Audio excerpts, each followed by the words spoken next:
আজ মকর সংক্রান্তি আর সেই উপলক্ষে একেবারে সকাল থেকেই কিন্তু পুণ্যার্থীরা গঙ্গাসাগরে ভিড় করতে শুরু করেছেন। ঠান্ডার মধ্যে হাজার হাজার পুণ্যার্থী তারা জড়ো হয়েছেন। সরাসরি আপনাদের নিয়ে যাই গঙ্গাসাগরে, আমাদের প্রতিনিধি হিন্দল দে রয়েছেন আমাদের সঙ্গে। হিন্দল, কখন থেকে শুরু হবে এই পুণ্য স্নান, প্রস্তুতি কতদূর? দেখো, স্নান ইতিমধ্যেই কিন্তু পুণ্যার্থীরা সারতে শুরু করেছেন। যদিও তিথি অনুযায়ী কিন্তু এবছর গঙ্গাসাগরের পুণ্য স্নানের সময় আজ বেলা 1:19 থেকে আগামীকাল অর্থাৎ কিনা 15 তারিখ 1:19 পর্যন্ত। কিন্তু মানুষের ঢল, পুণ্যার্থীর ঢল কিন্তু একেবারে চোখে পড়ার মতো এবছর। তুমি দেখতেই পাচ্ছ, কপিলমুনি আশ্রমের সামনে আমরা রয়েছি। সেখানে কিন্তু শুধুমাত্র পুণ্যার্থীদের ভিড়, শুধু যে পুণ্য স্নান সারার জন্য ভিড় তা নয়, পুণ্যার্থীদের ভিড় কিন্তু গোটা মন্দির চত্বর জুড়ে, গোটা গঙ্গাসাগর মেলা চত্বর জুড়ে। এবং স্বাভাবিকভাবেই এই সুষ্ঠুভাবে যাতে এই পুণ্যার্থীরা পুণ্য স্নান সারতে পারেন, পুজো দিতে পারেন, সেই কারণে পুলিশ প্রশাসনের তরফ থেকে কিন্তু আঁটোসাঁটো বন্দোবস্ত করা হয়েছে এবং বিভিন্ন জায়গায় সিসিটিভি ক্যামেরায় নজরদারি রাখা হচ্ছে। তুমি দেখতেই পাচ্ছ, ক্যামেরা পার্সন ভগবান শেখকে একবার বলবো, পুণ্যার্থীরা তারা ভিড় জমিয়েছেন মন্দির প্রাঙ্গণে, মন্দিরে তারা পুজো দিচ্ছেন এবং সেই পুজো দেওয়ার পর তারা তাদের পুণ্যার্জন করার পর তারা তাদের গন্তব্যে ফিরে যাবেন। গতকাল বেলা 3টে পর্যন্ত কিন্তু এই গঙ্গাসাগর মেলা প্রাঙ্গণে মোট 60 লক্ষ লোকের আগমন হয়েছে, 60 লক্ষ পুণ্যার্থীর আগমন হয়েছে। এই সংখ্যাটা কিন্তু আজ আরও বাড়বে, তেমনটাই কিন্তু বলা হচ্ছে প্রশাসনের তরফ থেকে। স্বাভাবিকভাবেই একদিক থেকে পুণ্যার্থীদের ঢল যেমন রয়েছে, তার পাশাপাশি সুষ্ঠুভাবে পুণ্যার্থীরা যাতে পুণ্যার্জন করতে পারেন সে কারণে প্রশাসনও কিন্তু একেবারে সচেষ্ট রয়েছে। সেই চিত্রই কিন্তু ধরা হচ্ছে গঙ্গাসাগর মেলা প্রাঙ্গণে। হিন্দল, তুমি ছবি দেখাতে থাকো। একই সঙ্গে বীরভূমের ঐতিহ্যবাহী জয়দেব কেঁদুলি মেলা তাও কিন্তু শুরু হয়েছে। আজ ভোর থেকে অজয় নদে মকর স্নানের জন্য ভিড় জমিয়েছেন পুণ্যার্থীরা। স্নানের পর রাধা বিনোদের মন্দিরে পুজো দেবেন বহু সাধারণ মানুষ। ফের অভিষেক বন্দ্যোপাধ্যায়ের মঞ্চে দেখা গেল ভূতেদের র্যাম্প ওয়াক। 10 জনকে মঞ্চে এনে এদিন তিনি দাবি করেন এদের খসড়া তালিকায় মৃত বলে ঘোষণা করেছে নির্বাচন কমিশন। এরপরই নির্বাচন কমিশন এবং জ্ঞানেশ কুমারকে নাম করে তীব্র আক্রমণ করেন তিনি। আর এ নিয়ে পাল্টা কটাক্ষ করেছে বিজেপি। অভিষেক বন্দ্যোপাধ্যায়ের অভিযোগ প্রসঙ্গে সিইও দফতরের তরফে জানানো হয়েছে, এ নিয়ে কোচবিহারের জেলাশাসকের কাছে রিপোর্ট চাওয়া হয়েছে। দক্ষিণ 24 পরগনার বারুইপুরের পর এবার কোচবিহারে রণসংকল্প সভা। মঙ্গলবার ফের অভিষেক বন্দ্যোপাধ্যায়ের মঞ্চে দেখা গেল ভূতেদের র্যাম্প ওয়াক। একে একে নাম বললেন অভিষেক বন্দ্যোপাধ্যায়। অশ্বিনী অধিকারী, শিবানী অধিকারী, কাজিমা খাতুন, আলিমান বেওয়া, মুকুল দেব কর্মকার, মুর্শিদ আলম, আবুজার মিয়া, আজিজর রহমান, তপন বর্মন। পরপর লাইন দিয়ে মঞ্চে এলেন তারাও। 10 জন মানুষকে আজকে আপনাদের সামনে আমি উপস্থিত করব। আমি নামগুলো পড়ছি, শুনুন। এসছেন সবাই? আসুন আসুন আসুন দাদা, এখানে দাঁড়ান, আসুন। সব দেখতে পাচ্ছেন? এখানে সামনে দাঁড়ান, আপনারা সামনে দাঁড়ান। দেখতে পাচ্ছেন? দেখতে পাচ্ছেন সবাইকে? দেখতে পাচ্ছেন? সবাইকে দেখতে পাচ্ছেন না আমাকে একা দেখছেন? দেখতে পাচ্ছেন? আমার সাথে 10 জন রয়েছে, সবাই কুচবিহার জেলার মানুষ। কিন্তু এরা কারা? অভিষেক বন্দ্যোপাধ্যায় দাবি করেন এই 10 জনকে খসড়া তালিকায় মৃত বলে ঘোষণা করেছে নির্বাচন কমিশন। এরপরে নির্বাচন কমিশন ও জ্ঞানেশ কুমারকে নাম করে তীব্র নিশানা করেন অভিষেক বন্দ্যোপাধ্যায়। এই 10 জনকে বিজেপির দালাল ইলেকশন কমিশন আর মুখ্য নির্বাচন কমিশনার জ্ঞানেশ কুমার মৃত বলে ঘোষণা করেছে। এই 10 জন মানুষকে এদের ভোটার লিস্ট থেকে নাম কেটে দেওয়া হয়েছে, বলেছে এদের কোনো অস্তিত্ব নেই, এরা মৃত। আমার পাশে যারা আছে তাদেরকে কি মৃত মনে হচ্ছে? কি কুচবিহারের ভাইয়েরা জবাব দেবেন না? যারা এই মাটিকে বঞ্চিত করেছে, অপমানিত করেছে, তাদেরকে জবাব দেবেন না? আমাদের ভোটাধিকার কেড়ে নিতে চেয়েছে এই দিল্লির জমিদার আর বিজেপির জল্লাদেরা।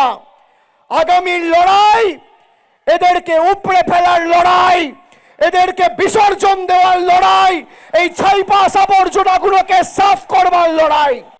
এর আগে বারুইপুরেও ঠিক এইভাবেই খসড়া ভোটার তালিকায় মৃত বলে দেখানো ভোটারদের মঞ্চে তুলেছিলেন তৃণমূলের সর্বভারতীয় সাধারণ সম্পাদক। এবার শুনুন, ইলেকশন কমিশন এদের দেখতে পাচ্ছেন না, এদের মৃত ঘোষণা করে দিয়েছে। এই জন্য আমি রাম মানিয়েছি। আর এরকম 3-4টে কেস না, খালি দক্ষিণ 24 পরগনা জেলায় 24 জন রয়েছে যারা জীবন্ত বহাল তবিয়তে রয়েছে, কিন্তু এদের দেখিয়ে দিয়েছে মারা গেছে। কোনোদিন মৃত ব্যক্তিদের র্যাম্পে হাঁটতে দেখেছেন? দেখেছেন?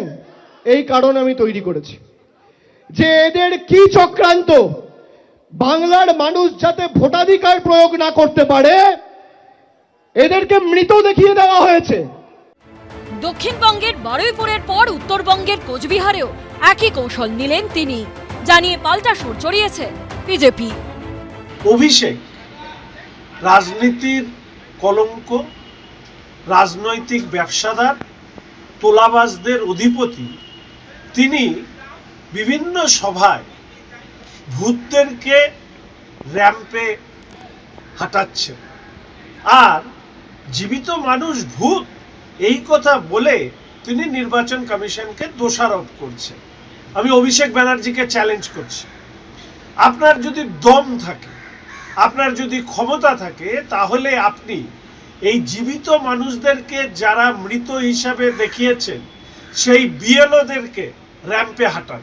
আমরা দেখতে চাই জীবিত মানুষকে ভূত বানানো বিএলও আসলে কারা। অভিষেক বন্দ্যোপাধ্যায়ের অভিযোগ প্রসঙ্গে সিও দপ্তরের তরফে জানানো হয়েছে, এ নিয়ে কোচবিহারের জেলা শাসকের কাছে রিপোর্ট চাওয়া হয়েছে। এদিকে এসআইআর প্রসঙ্গে মঙ্গলবার নতুন অভিযোগ তুলেছেন মুখ্যমন্ত্রী। জাস্ট টু টক, আমি এর মধ্যে কোনো ভুল দেখি না, আমি ওদের সম্মান করি, আমি সব ফোর্সকেই। কিন্তু একটা রিকোয়েস্ট করব, আমার কাছে খবর আছে ফোর্টিলিয়ামে একজন কমান্ড্যান্ট এসআইআরের কাজ করছে এবং বিজেপি করছে, বসে পার্টি অফিসের কাজ করছেন।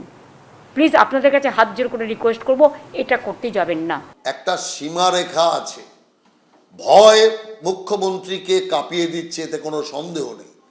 তাতে সেনাকেও যুক্ত করা, এই মুখ্যমন্ত্রী নিজের হার বাঁচানোর জন্য, নিজের পরাজয় বাঁচানোর জন্য যা খুশি বলতে পারে, যা খুশি করতে পারে, এটাই তার সবচেয়ে বড় প্রমাণ। সব মিলিয়ে এসআইআর ইস্যুতে চাপানোতো চরমে। শুভেন্দু ভট্টাচার্য, দীপক ঘোষের রিপোর্ট, এবিপি আনন্দ। কারো এসআইআর শুনানিতে ডাক পড়েছে, কারো পড়েনি, আর তারপরও চাহিদা বাড়ছে বার্থ সার্টিফিকেটে। প্রত্যেক দিন বহু মানুষ আসছেন কলকাতা পুরসভায়, রোজকার স্লটও 200 থেকে বাড়িয়ে 300 করা হয়েছে।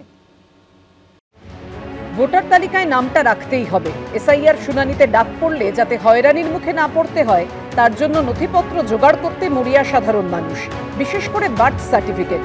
কারণ এসআইআর এর শুনানিতে নিয়ে যাওয়ার জন্য নির্বাচন কমিশন যে নথির তালিকা দিয়েছে তার মধ্যে অন্যতম হলো জন্ম সার্টিফিকেট।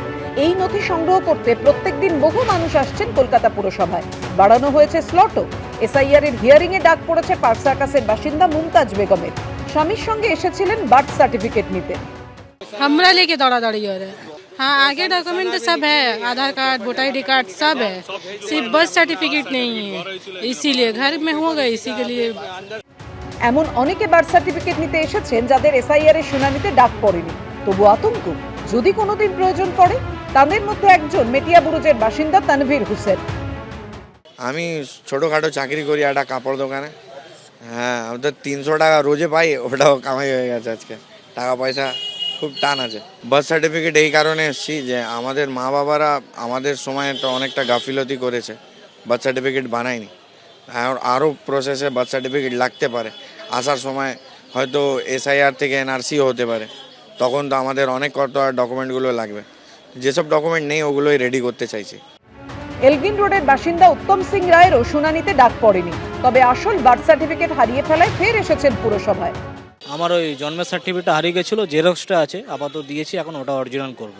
না, ওটা এমনি বানিয়ে রাখছি অরিজিনালটা, কেন নেই, যদি বাঁচান চেয়ে বসে। বার্থ সার্টিফিকেট দেওয়ার নিয়ম আরও সহজ করেছে কলকাতা পুরসভা।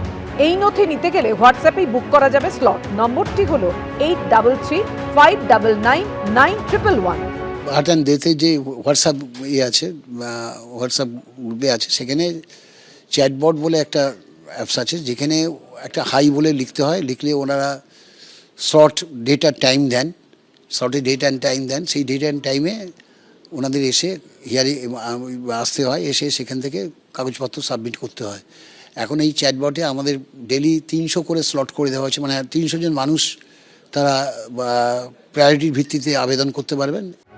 রবিবার বাদে বাকি সব দিনই কলকাতা পুরসভা থেকে পাওয়া যাবে জন্ম সার্টিফিকেট। অর্ণব মুখোপাধ্যায়ের রিপোর্ট, এবিপি আনন্দ, কলকাতা। এবিপি আনন্দ, এগিয়ে থাকে, এগিয়ে রাখে।